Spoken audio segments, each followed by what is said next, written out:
Today on the Geopolitics Helpline, a question about the long-term implications of the proliferation of space-age military technology, with an eye to what Iran accomplished in the war against the United States.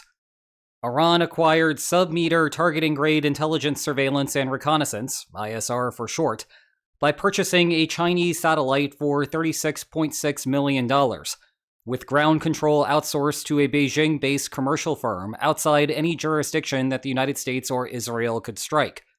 Iran ran a complete reconnaissance-to-damage assessment cycle, without relying on a foreign government sharing intelligence. One standard rationalist explanation for war centers on information asymmetry. States fight partly because they cannot credibly communicate private information about capability and resolve. Historically, ISR has been a superpower-exclusive capability, which defined that asymmetry. If commercial in-orbit delivery collapses the barrier to sub-meter ISR to a procurement problem that any moderately funded state can solve, does that compress the uncertainty channel that your models rely on? Well, let me just start by saying how happy this question makes me. 4 years ago, we could not have had this kind of conversation on the internet. Sure, my academic alter ego could publish articles in peer-reviewed journals on the subject, and maybe some undergrads would learn about crisis bargaining theory for a week and then immediately discard it from their memory. But this random question from the internet looks like it could have been written by a PhD student. So, hooray! The national security community is making progress. Anyway, I know that the question's original focus was on private information as an explanation for war, but the proliferation of ISR has implications across many mechanisms. So, if we want to understand the net effect of ISR on our brave new world, we have to cast a bit of a wider net.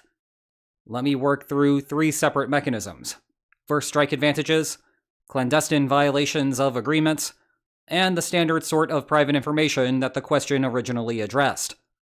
Let's start with first strike advantages. We have analyzed this category a bunch recently, so I will be brief in explaining how they cause bargaining problems. Securing peace requires that both sides receive more from a deal than they would expect to obtain by fighting. When first strike advantages are large, then both sides have large war payoffs. In turn, any deal that one side might find acceptable would result in a surprise attack by the other side. Thus, you get war. Improved ISR mitigates first strike advantages. The most common way to obtain a first strike advantage is to surprise the other side, immediately destroy a bunch of the opponent's military power, and then use that advantage to dictate the pace of the rest of the war, or secure favorable terms for a settlement. ISR can eliminate that element of surprise. For example, everyone could watch Russia moving equipment into Belarus in preparation for an invasion. Any surprise in Kyiv on February 24, 2022, was that the Kremlin would actually follow through with it, not that it was physically possible for troops to try shooting straight south toward the capital. Shifting regions, the same ISR would presumably let everyone know that the PRC is about to send an armada of landing ships to Taiwan, should we ever find ourselves in a World War III situation. So, as you may have gathered, ISR ought to alleviate the problem with first strike advantages. Score 1 for intrusive technological developments. But if I may interrupt that thought with a very professorial, well, actually, wars as a consequence of first strike advantages are fairly rare. As a result, the tangible effect here may be minimal. And there is also a concern that ISR might tell a country exactly where to hit to destroy all of its opponent's materiel to maximize a first strike advantage.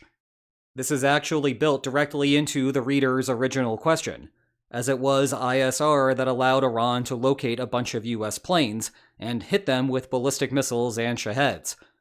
You could imagine a world where the United States has a bunch more planes parked out in the open, and Iran terminates a ceasefire with a first strike to remove all of that from the game board. Moving on, a second mechanism that causes bargaining to break down is the inability to observe violations of an agreement, which effectively renders bargaining itself meaningless. For example, you could imagine 2 competing superpowers negotiating over how much aid one of them provides to a proxy, in some conflict zone on the opposite side of the world. The United States might be willing to tolerate some level of, say, Soviet support to rebels. Simultaneously, however, the United States would prefer to invade to permanently sever the rebels' ties if the Soviets did too much. In a normal bargaining world, Moscow would support the rebels just to the point that the United States is willing to live with it. Hooray, we have avoided war. Nonetheless, you can imagine what happens if the United States cannot observe actual aid allocations. The Soviets swear to self-restrain, but secretly pour all sorts of aid across the border. The United States has to intervene to prevent that from happening. Oops, we have actually not avoided a war. Now, to avoid a war here, we only need the United States to have a sufficiently good chance of observing the violation of an agreement. ISR helps with that, and so it looks like we have another win here. But round 3 takes us to where the question originally wanted to go. And here, things are not as great as they seem. Let's start with the Crisis Bargaining 101 perspective. If states know everything that there is to know about the military situation, they can reason that they ought to negotiate a settlement commensurate with the balance of power between them, and avoid the costs of war. Imagine, however, there is uncertainty over the balance of power.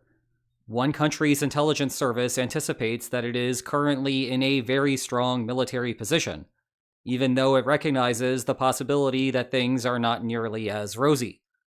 Still, given those expectations, it makes sense to issue great demands. War therefore results when the intelligence agency made the incorrect assessment, as the other party knows it can do better by fighting. So the Crisis Bargaining 101 lesson here is that private information causes war. After all, no private information, no war. Private information, some possibility of war. ISR removes uncertainty, and therefore it is again good for the world. One slight issue. ISR does not completely eliminate uncertainty. It provides more clarity about what is probably true. Consequently, the binary comparison of no uncertainty / some uncertainty is the wrong one. Rather, we need to look at what happens when there is some uncertainty, and then new information comes to light. There is a paper from 2012 that directly addresses this question, and the key finding is that the net effect depends on the country's prior beliefs. In the situation that we just covered, this could be helpful. Given current beliefs, the overly optimistic state was about to give an insufficient offer to its opponent. Perhaps better ISR would correct that incorrect assessment and lead to a deal instead. Hooray for ISR once again. Unfortunately, that discussion ignored a related scenario, where the state is uncertain about its strength, and its intelligence organizations are presently pessimistic about the situation. Holding fixed the status quo, the country would then make minimal demands, and we would observe a peaceful outcome. Here, ISR can only screw things up. Perhaps the round of surveillance reveals the absence of opposing military stockpiles. That creates a sense of optimism in the capital, leading to higher demands at the bargaining table. Well, it turns out that the ISR flew over all the wrong places and missed all sorts of opposing stockpiles. That newfound optimism was unwarranted, and so the higher demands caused the opponent to reject and fight a war. Sad. Put differently, it is not private information that causes war. It is misguided optimism that does. And whether ISR does more to correct misguided optimism or create a false sense of optimism determines whether it has a net peaceful effect. Now, if you put me in charge of the world and forced me to decide whether spreading ISR technology far and wide would reduce the prevalence of war, then yeah, I do think it is a net positive. But net is the key word there, as the proliferation of ISR will certainly lead to military conflicts that would not have happened if that technology did not exist. Meanwhile, you can keep the intelligence flowing by clicking here for a playlist of the rest of these question and answer segments. And if you enjoyed today's video, then please like, share, and subscribe, and I will see you next time. Take care.